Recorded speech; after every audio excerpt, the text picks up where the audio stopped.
The 12th of March, 1938.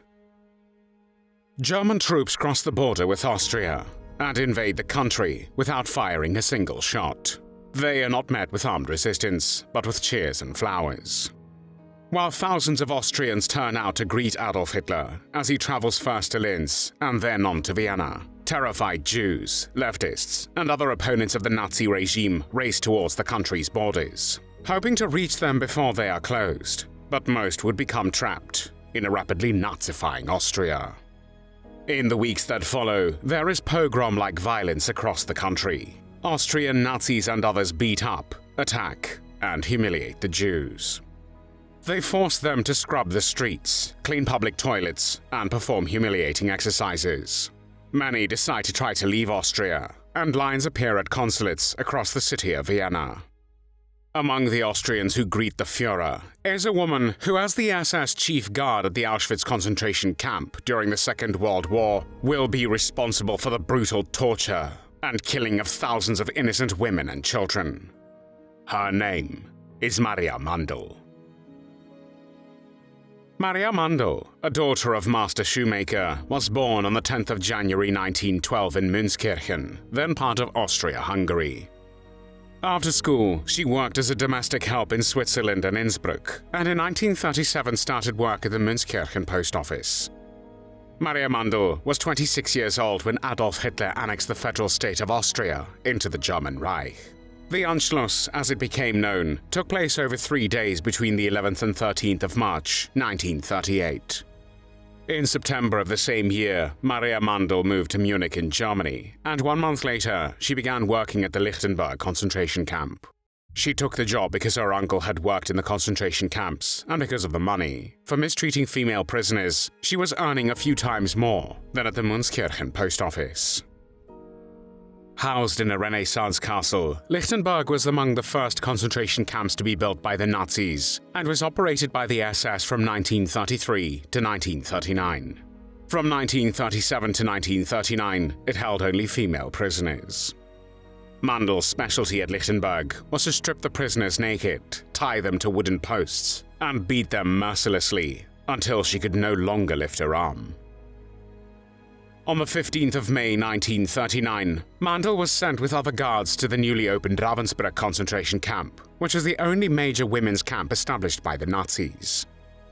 In total, some 132,000 women from all over Europe passed through the camp, including Poles, Russians, Jews, Roma and Sinti people, and others.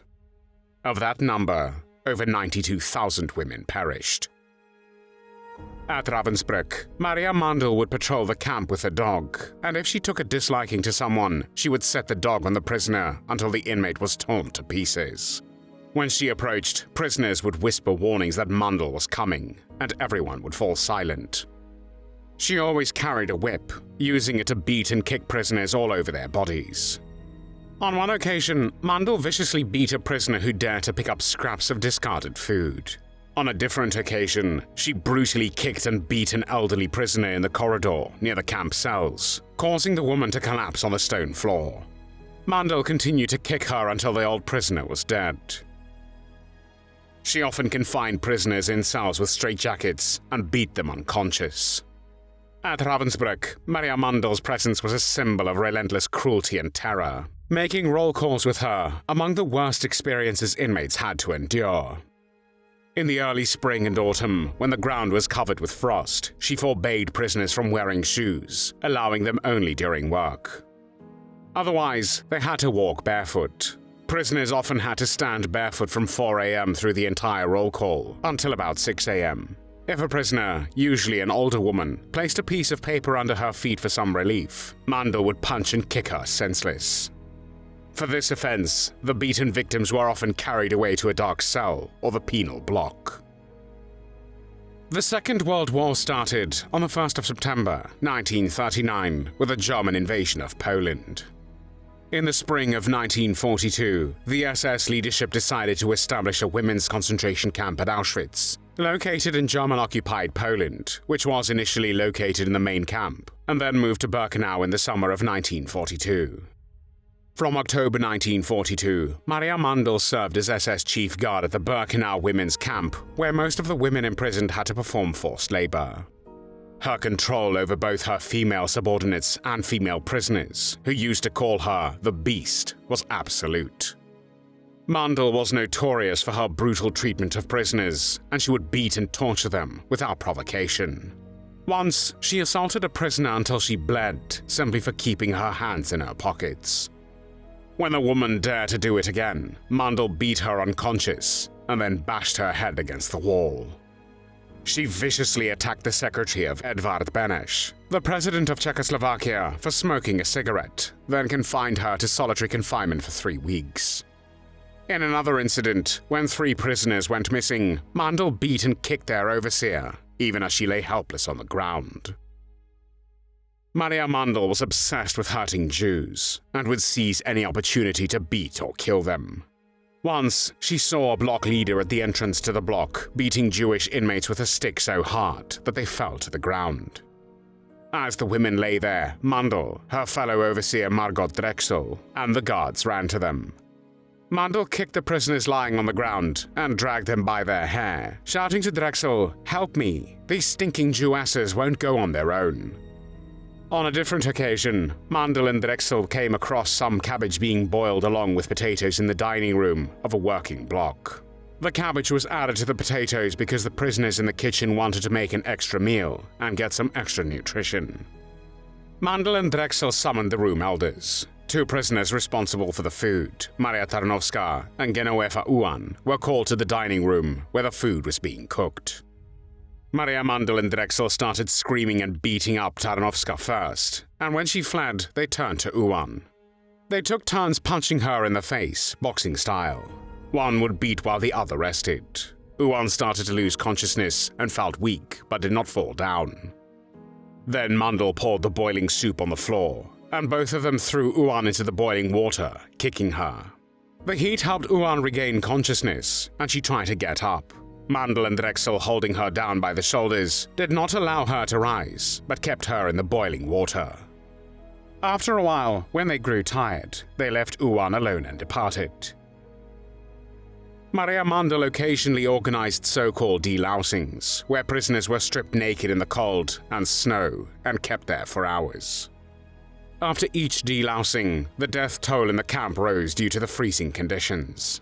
Then, while bathing in the bathhouse, on Mandl's order, the SS men scorched the female prisoners with a hot iron, causing many to faint from the intense pain and shortness of breath.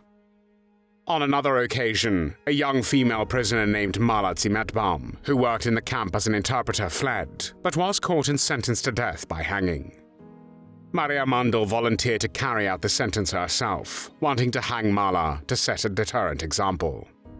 When the scaffolding and gallows were ready, and some 6,000 prisoners and camp personnel were gathered, Mala was led out of her cell. Seeing what lay in store for her, Mala cut her veins with a razor. Then an SS guard tried to snatch the razor blade from her, but Mala slapped the guard's face with her bloody hand. Following the orders from Berlin, Maria Mandl ordered Mala to be burned alive in the crematorium.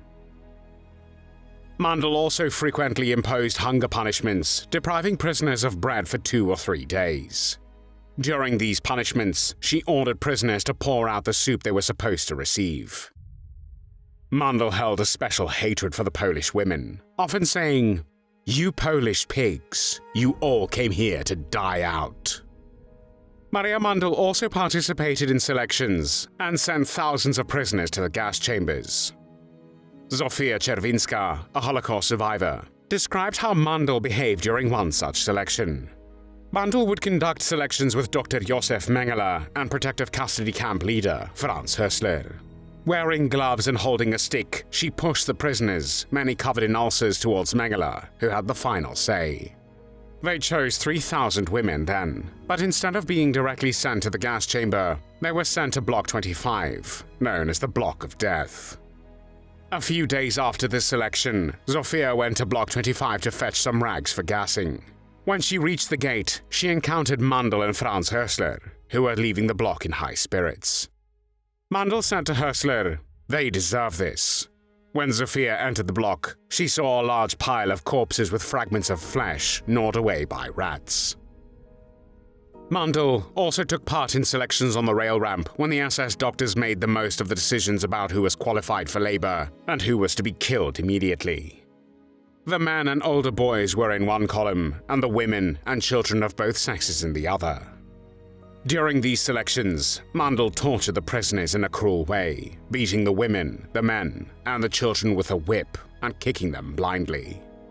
She would tear the children from the arms of their mothers, and when the mothers tried to come near the children and defend them, Mandl would beat the mothers and also kick them. On one occasion, when a young mother tried to go near her 2-year-old child, who had been thrown onto the car, Mandl kicked and beat her so cruelly that she could not get up anymore. After the war, one defendant testified how she had held her 4-year-old child by the hand. Then Mandl approached her, tore the child away, and threw the child onto a still empty car so that the child got wounded in the face and began to cry and call for the mother, who had been put aside to the group that was not loaded onto the cars. When the mother tried to reach the crying child, Mandl began to beat her so cruelly that the woman fell. Mandl continued to kick the mother although she was lying on the ground, and using her shoes, she knocked out almost all the woman's teeth. Once in September 1943, Maria Mandl carried out a selection of veteran prisoners and ordered all of them to go outside and strip naked. Mandl went from block to block, reviewing the women and putting aside those she did not like, typically those who were thin and emaciated or had ulcers on their bodies. The chosen ones, still naked, were then crammed into Block 25, where they stayed for 7 days and nights without food or water. Throughout this period, horrible screams and groans could be heard coming from the block. After 7 days, when the block door was opened, there were more corpses than living people inside. Almost all of them had bitten fingers and breasts and plucked out eyes. Both the prisoners who had already died of hunger and the surviving prisoners were then sent to the crematorium. During those 7 days, if any prisoner tried to bring water or food to Block 25, they would be arrested and perish along with the rest. At Auschwitz, Maria Mandl was referred to by all prisoners as the mistress of life and death. Often, along with a German doctor, she would go through prisoners' medical records to identify those ill with typhus fever. Those diagnosed with typhus were sent to the sick room, from which they never returned. On one such occasion, a Jewish prisoner whose mother had been chosen to be gassed knelt and begged Mandl either to send her to the gas chamber too, or to save her mother. In response, Mandl beat and kicked her, laughing hysterically. Maria Mandl often conducted personal searches of the prisoners and inspections of the beds throughout the blocks. Whenever she discovered any item of clothing or food, she would strike the prisoners across the face. Her blows were so strong that the prisoners would fall to the ground after the first hit. On a different occasion, in late autumn 1944, Mandl noticed that prisoners from the transport destined for Germany were wearing 2 sweaters as they waited to be loaded onto the train. She ordered them to strip completely, then told them to wear only their underwear, dresses, and 1 sweater, leaving the rest behind. Stripped of their warmer clothing, the prisoners were loaded onto the freight wagons, which had no benches or straw on the floor, and were sent into the depths of the Reich. An SS officer present was shocked by Mandl's behavior. Seeing what she was doing with this transport, he argued with her before driving away in disgust. For her service, Maria Mandl received the War Merit Cross, 2nd class. In November 1944, she was sent to Mühldorf, which was a sub-camp complex of the Dachau concentration camp.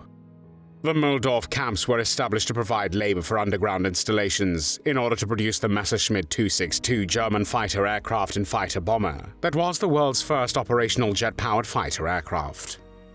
It is estimated that more than half of the prisoners held there perished following their deportation to Auschwitz-Birkenau killing center, or died on site from overwork, abuse, shootings, and disease.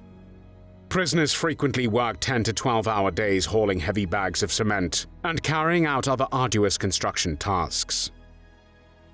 Mandl had fled before Mühldorf was liberated by the Soviets on the 27th of January, 1945. When she turned up in her birthplace, Münskirchen, her father refused to allow her to live in his house. She sought refuge with her sister in nearby Luck. On the 10th of August 1945, Mandl was arrested and interrogated by the US soldiers. She was described as intelligent, sophisticated, and cruel at the same time. In 1946, Maria Mandl was extradited to Poland, where she was tried at the Auschwitz trial, which began on the 24th of November 1947 and lasted 1 month.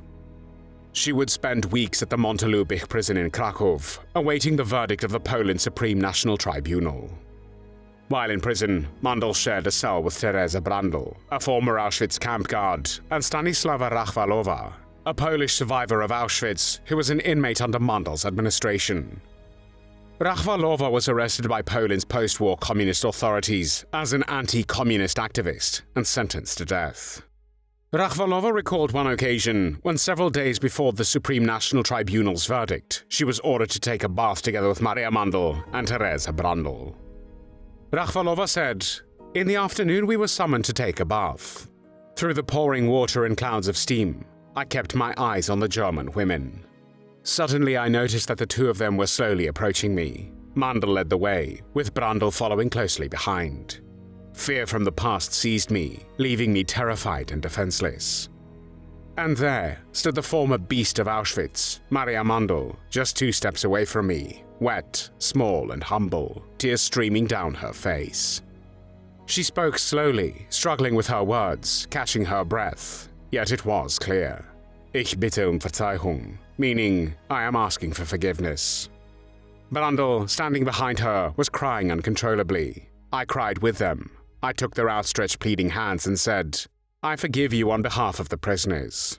At that moment, they both threw themselves on their knees and began to kiss my hands. In the face of death, Maria Mandl was forgiven by a former inmate for her unspeakable crimes, but that did not help her escape justice. On the 22nd of December 1947, the Polish Supreme National Tribunal in Krakow sentenced Mandl to death by hanging. Her cruelty was once again emphasized in the verdict, which said that the accused even mistreated the female prisoners who had already been singled out by her on the selection path to death. After the death sentence was pronounced, Mandl cried, prayed in her cell, and withdrew into herself. On the 24th of January 1948, Maria Mandl, then 36 years old, was the last in the group to be hanged. And because Maria had probably witnessed the first executions, she showed the most resistance. Her execution turned into a grotesque scene. As the former Auschwitz staff members were being hanged, the prosecutor, the guards, and the director of the prison were all drunk, and they had the biggest trouble with Mandl because they had to drag her through the courtyard. During this time, they were all laughing and ridiculing her, and poking fun at her. As the guards teased and taunted Maria Mandl, she just closed her eyes and said her last words, Poland lives. Afterwards, Mandl, still struggling, was hanged. At 7:32 a.m., her execution was completed. Maria Mandl's body was subsequently made available to medical students at the University of Krakow as illustrative material. Jiří Ludwikowski, who in June 1949 took an anatomy exam on Mandl's well-preserved body, later recalled, I saw how Maria Mandl died, because on her neck there was a deep, clear trace of the crease after the hanging. Her body remained in one piece, and despite the effects of the formalin, each muscle of the body could be well seen. From that point of view, Mandl was a fantastic didactic exhibit for the medical students. There were no tears shed for Maria Mandl.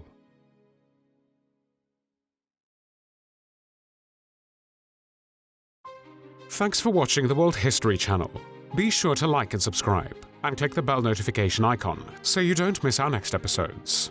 We thank you, and we'll see you next time on the channel.